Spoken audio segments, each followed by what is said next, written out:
Trabalhar, meu povo, minha pova! Vamos falar sobre China, aspectos humanos. Meus lindos e minhas lindas, como será que vive a população na China? 1,4 bilhão de seres humanos vivem lá, hein? Onde? Dá uma olhada nesse mapa. Olha ali! Todos aqui na região leste. Todos não, né? A maior parte. A China tem um imenso vazio demográfico. Onde? Vamos lá? Aqui, na região do Himalaia, na região mais montanhosa do país. E acima da região montanhosa, a norte da região montanhosa, temos também uma região desértica, o deserto de Taklamakan. Também o deserto de Gobi, na região de Xinjiang. São vazios demográficos, o que faz com que 95% da população de 1,4 bilhões de habitantes fique aqui, na porção leste, conhecida como Manchúria chinesa. Mas quem são os chineses? Etnicamente falando, os chineses são os povos chinos, Han, que está em verde nesse mapa. Então a etnia preponderante é a Han, a etnia chinesa. Temos também em verde escuro os povos ali do Tibete, os tibetanos, que querem independência. Olha eu chegando aqui, Esse povo aqui era independente até os anos 40, quando cai sob controle do Exército Vermelho nos anos 50. Através da invasão liderada por Mao Tse-tung. Temos também uma grande quantidade de povos mongóis ali na Mongólia chinesa, e lá na região noroeste do país temos povos descendentes da Península Turca. Os turcos também moram na China. Que louco, né? Inclusive em 2008 eles estavam se rebelando contra o governo chinês, protestando por autonomia, e foram severamente reprimidos. Dá para pesquisar e verificar o que isso significou, hein? Bom, o que mais nós temos que saber sobre a população da China? A população chinesa tem um severo controle de natalidade. Desde os anos 70 até 2016, existia uma lei conhecida como Política do Filho Único, onde todos os chineses tinham direito a ter um único filho. O casal poderia ter um só filho, como política de redução da natalidade. Então vejam, a natalidade cai de 6,2 filhos por casal em 1950 para 2,5 filhos por casal em 80 e 1,4 filhos por casal em 2000. Em 2016, essa lei foi abolida, agora permitindo até 2 filhos por casal. Então não existe mais a política do filho único na China. Legal, né? O que mais a gente pode ver através desta análise, deste slide? Olha aqui embaixo, pertinho de mim. Nota aqui, a evolução do crescimento vegetativo da China. O crescimento vegetativo é a última linha, que era 1,44 indivíduos por cada milhão. E agora, olha lá no cantinho, 0,74 em 2001 e o número chegou em 0,54 em 2018. Então o crescimento vegetativo chinês é um crescimento muito pequeno. Por isso, em 2 anos, até 2022, a Índia se transformará no país com a maior população mundial. Não dá para dizer que a população chinesa está decrescendo, porque o crescimento vegetativo ainda é positivo, mas o ritmo de crescimento da população chinesa é muito menor, por exemplo, do que o ritmo indiano e menor até mesmo do que o ritmo brasileiro. Quando observamos a pirâmide etária chinesa de 50, 60 anos no passado, lá nos anos 60, nos anos 50, a gente vê uma pirâmide com uma base extremamente larga, o que mostra que o país era subdesenvolvido e não tinha nenhum controle de natalidade, e um topo extremamente estreito, que demonstrava não ter também qualidade de vida para que as pessoas vivessem mais. A expectativa de vida era muito baixa. O passar do tempo modificou essa pirâmide, que de país subdesenvolvido, a primeira ali no canto é uma pirâmide de país subdesenvolvido, base larga, topo estreito, olha ela aqui. Essa que está aqui, ó, já vê uma base encurtando, vejam só, a base encurtando e o topo engrossando. Enquanto esta que está aqui, ó, é uma pirâmide já de transição. É uma pirâmide de país que está com amadurecimento populacional. Ah, bom! Então a China desenvolveu-se em termos populacionais, apesar de ter uma população imensa, conseguiu controlar a sua natalidade e gerar um pouco mais de qualidade de vida. Não é ainda um país de população desenvolvida, tem problemas econômicos e sociais, mas já é um país que caminha não só para ser nossa líder econômica global, mas também tem melhorado significativamente a vida de grande parcela dessa população de 1,4 bilhão de habitantes. Claro que as cidades chinesas são cidades imensas. A China é um país que se tornou urbano há 7 anos, em 2014, né? Há 6 anos atrás. Porém, é um país que tem algumas das maiores cidades do planeta. É um país que hoje é a maior nação urbana do mundo, mesmo sendo 53% urbana apenas, o que daria 800 milhões de pessoas vivendo nas cidades. O terceiro colocado em população global são os Estados Unidos, com 330 milhões de pessoas. Ah, então a China é o maior país urbano do planeta? É, mesmo sendo só 53, 54% urbano hoje. Olha aqui a lista das principais centros urbanos da China. Lá em cima, Xangai, maior centro urbano do país, seguido por Pequim, Tianjin, Shenzhen, Shenzhou, Cantão. Ah, então Hong Kong não é a maior cidade? Não, é a cidade mais desenvolvida aos moldes capitalistas. Daí a fama. É uma cidade que faz parte das zonas econômicas especiais. Pega o vídeo lá de China, aspectos econômicos, para lembrar o que significa isso. Mas não é a maior cidade do país. Xangai é. Pequim está em segundo lugar. Maravilha, né? Agora, o que mais nós podemos saber sobre a população chinesa? Talvez um pouco do seu histórico. Até a segunda década do século XX, a China era um império governado pela dinastia Ming, que era a liderança da dinastia Han. Basicamente, a imperatriz não podia ter filhos e adotou um garotinho que era seu parente distante, conhecido como Puyi. Olha que nome bonitinho, olha que fofura. O Puyi, este rapaz aqui, foi então treinado, estudado, preparado para ser o herdeiro do Império Chinês. Entretanto, lá nos anos de 1915, 16, esse cara aqui, ó, o Chiang Kai-shek,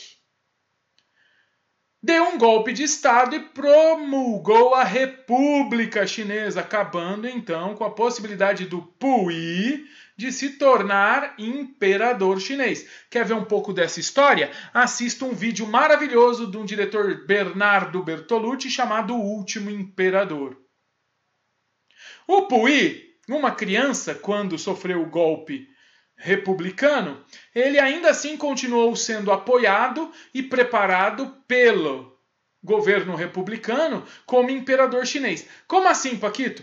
A tradição na China é muito importante. Então, mesmo sendo uma república, a China nunca abriu mão da sua cultura e da sua tradição. Então, cultivou a cultura da família imperial. O Puyi continuou sendo educado como imperador e continuou vivendo no palácio que fica no centro de Pequim, na cidade proibida. A verdade é que o Sun Yat-sen preparou o caminho e o seu sucessor, um cara chamado Chiang Kai-shek, assume o controle do país nos anos 20, levando a China ao primeiro desenvolvimento econômico capitalista sob o modelo liberal. Não deu plenamente certo, a China já era um país que tinha dificuldades em crescer, porque era um país 95% rural, era um país que tinha grandes problemas econômicos e sociais, e o Chiang Kai-shek viu surgir um grande inimigo. Um cara que criou um partido aos moldes do Partido Socialista Russo, o Partido Comunista Chinês. Esse cara aqui, Mao Tse-tung, passou a fazer a maior oposição ao governo do Chiang Kai-shek. Tanto que o Chiang Kai-shek passou a perseguir os membros desse partido. Olha o conflito aí, meu povo! Mao Tse-tung passou então nos anos 20 a viver na ilegalidade. Só que um terceiro ator nessa história passou a exercer força dentro dessa China tão complicada politicamente nos anos 30. Você tem o Partido Liberal Republicano do Chiang Kai-shek, que a gente chama de Kuomintang.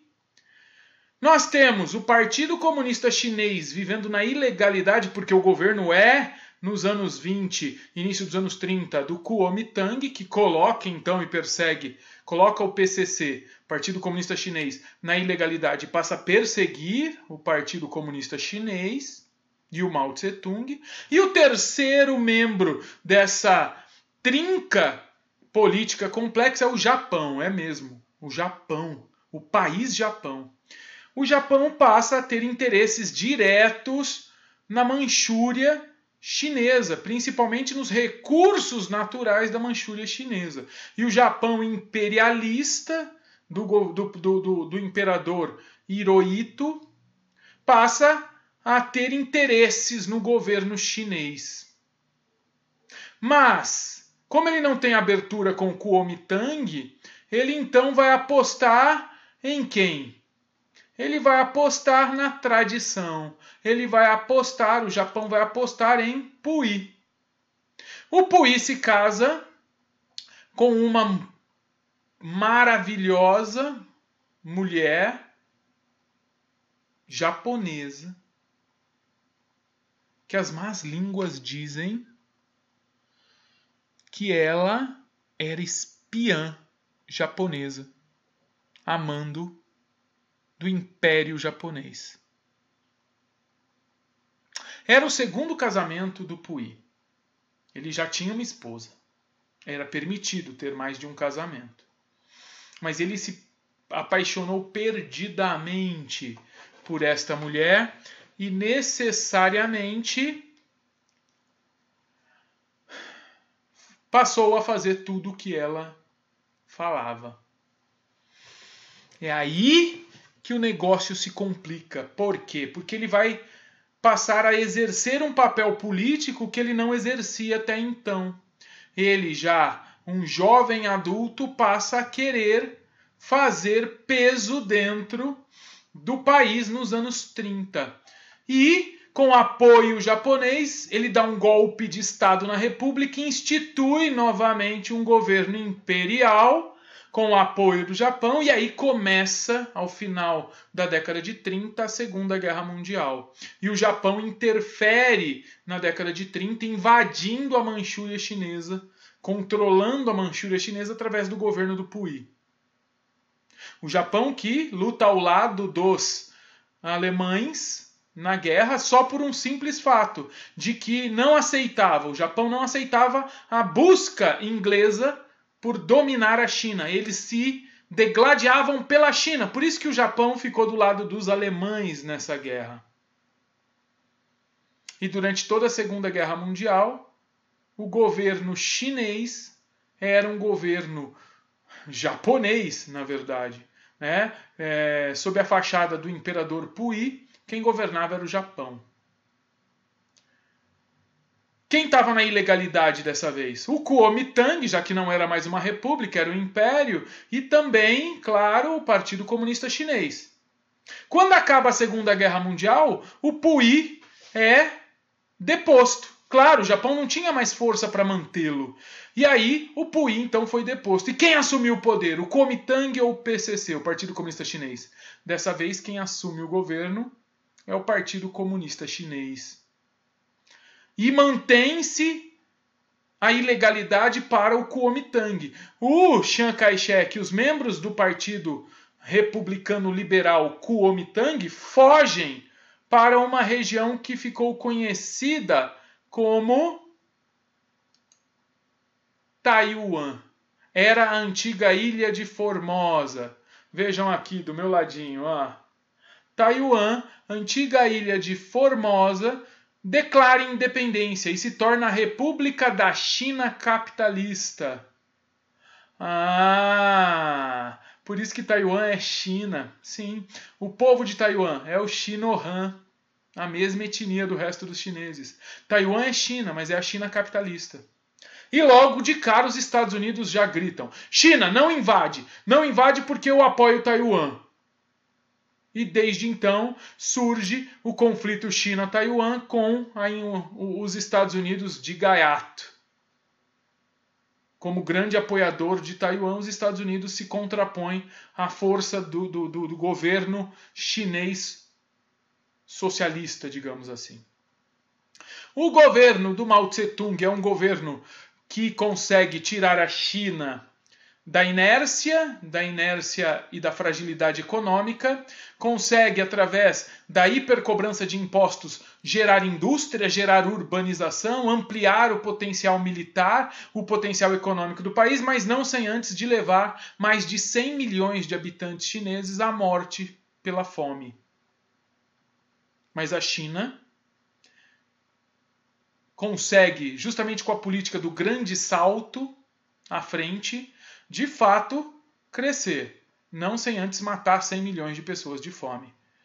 Mas o Mao Tse-tung se transforma, primeiro por ser um ditador que usa o exército para fazer a sua propaganda pessoal, mas se transforma, por conta dessa propaganda ditatorial, no pai da nação. Morre em 76. Quem assume o poder? O Deng Xiaoping. Já falei um pouco dele lá no vídeo sobre economia, então não vou me aprofundar tanto. Mas ele é o cara que tem a visão, ele é visionário e percebe que a China está ficando para trás porque o mundo está fazendo, nesse período histórico, década de 60 e 70, a terceira revolução industrial.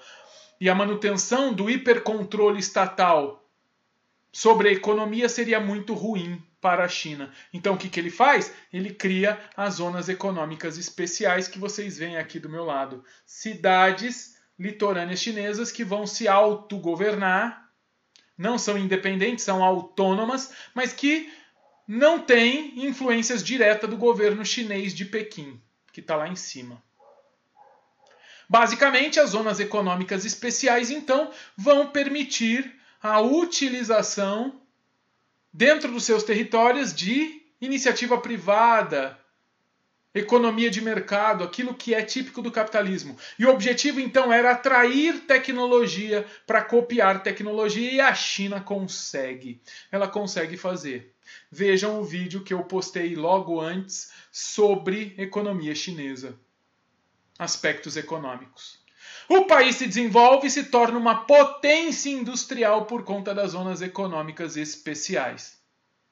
Mas é também no governo do Deng Xiaoping que ela reafirma-se uma ditadura de esquerda. Quando? Quando a população deixa de aceitar o controle estatal e tenta se rebelar, buscando liberdade política. Nós tivemos aí o massacre da Praça da Paz Celestial. Esse carinha ficou conhecido como Homem-Tanque.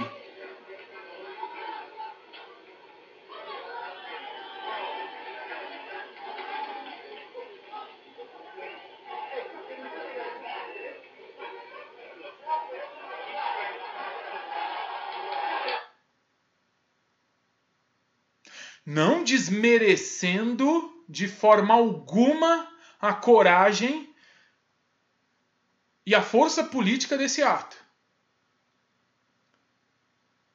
Mas por que o tanque não passou por cima dele? Porque era o único lugar que o governo chinês permitia a presença de repórteres, de empresas de informação mundial. Então os correspondentes internacionais estavam todos vendo isso daí. Era o único lugar que eles podiam filmar. Por isso essa imagem e essa paciência, entre aspas, essa tolerância do exército chinês. Porque isso não foi assim sempre. Quer dizer, nesse episódio. Na Praça da Paz, no centro de Pequim, onde os estudantes se rebelavam contra a ditadura, isso foi bem diferente. Isso não terminou assim. Lembrem-se, era o momento que estava se esfacelando a União Soviética. Era o momento da reabertura política russa. Era o fim da ditadura socialista de Moscou. Os chineses queriam o fim da ditadura também. E foram à praça protestar. Mas qual foi o retorno que eles tiveram? Massacre. Isso é resultado de um tanque de guerra que passou em cima de manifestantes na Praça da Paz Celestial. Foi uma carnificina. Foi a mando do governo Deng Xiaoping. A China cresceu, mas deixou suas marcas. Marcas terríveis. A China ainda é uma ditadura.